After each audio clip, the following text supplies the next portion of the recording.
नरेंद्र मोदी भारत जैसे एक बड़े और महान देश के प्रधानमंत्री, महान देश के सबसे महान पद पर विराजमान हमारे देश के प्रथम व्यक्ति, लगभग 130 करोड़ जैसे बड़े फैमिली यानी पूरे देश का मुखिया, गार्जियन, गॉडफादर।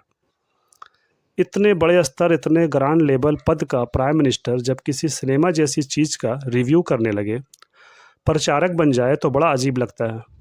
जिनका इतना ऊंचा लेवल, वो प्रमोट क्या कर रहे हैं? प्रचार किस चीज़ का कर रहे हैं? एक झूठी फिल्म का।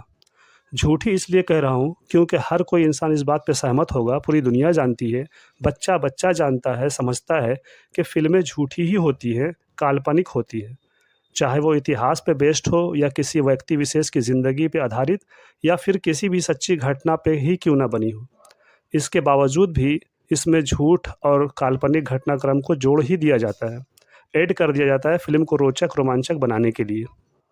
ये बात कौन नहीं जानता, किसको याद दिलाने या बताने की ज़रूरत है। लेकिन अफ़सोस ये है कि देश के पीएम ही नहीं समझ रहे या समझना नहीं चाह रहे, वरना ऐसी फ़िल्म को प्रमोट ही क्यों करते।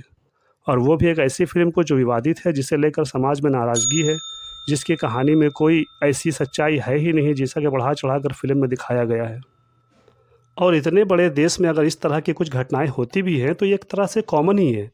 कुछ हिंदू लड़कियां मुस्लिम बन रही हैं तो कुछ मुस्लिम लड़कियां हिंदू भी बन रही हैं। लेकिन जिस फिल्म से देश की सुख शांति में खतरा हो, देश का माहौल बिगड़ने का अंदेशा हो, ऐसी फिल्म का प्रचार प्रसार करना देश के पीएम को शोभा नहीं देता। ये बेहद शर्मनाक है। और इससे भी ज़्यादा शर्मनाक ये है कि ऐसी विवादित, नफरत फैलाने वाली फिल्म को टैक्स फ्री करने का विचार किया जा रहा है। मध्य प्रदेश में टैक्स फ्री हो गया है और यूपी में भी होने वाला है। और थोड़ी देर के लिए फ़िल्म को सच्ची मान भी लें, वैसे तो ये सच है नहीं, लेकिन फिर भी थोड़ी देर के लिए मान लेते हैं बात को समझाने के लिए, तो क्या देश को नफ़रत की आग में झोंक देना समझदारी की बात है? अगर देश का पीएम काबू करना चाहे इस तरह की गतिविधियों को तो कर सकते हैं, पूरी पावर आपके हाथ में है। लेकिन देश के लोगों में ये बात ना भूलते। हर घर का गार्जियन चाहता है कि घर में झगड़े ना हो, फूट ना पड़े, घर ना बिखरे। अगर घर के किसी सदस्य की वजह से कुछ गलत हो रहा है, घर का माहौल बिगड़ रहा है, तो पहले घर का गार्जियन समझाता है, डाँटता है, मारता है, सज़ा देता है, फिर भी ना सुधरे तो घर से बाहर निकाल देता है।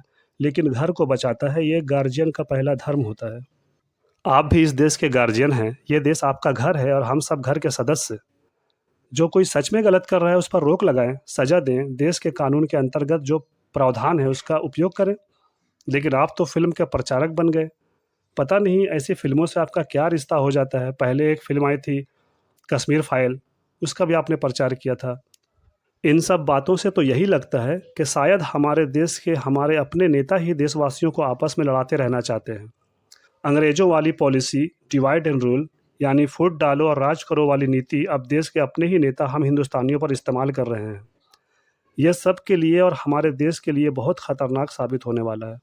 अगर हम हिंदुस्तानियों के दिलों में नफ़रत भरने का ये खेल नहीं रोका गया, तो पता नहीं देश और आने वाली हमारी नस्लों का क्या होगा। इस वीडियो में इतना ही। अगर पसंद आया हो तो वीडियो को लाइक करके चैनल को सब्सक्राइब कर लें और जितना ज़्यादा से ज़्यादा हो सके इस वीडियो को शेयर करें अपने दोस्तों में, रिश्तेदारों में, ताकि पीएम तक मेरी आवाज़ पहुंच सके। पूरे वीडियो पर बने रहने के लिए और वीडियो देखने के लिए आपका शुक्रिया। मिलते हैं अगले वीडियो में, तब तक के लिए रखें अपना ख्याल। अल्लाह हाफिज़।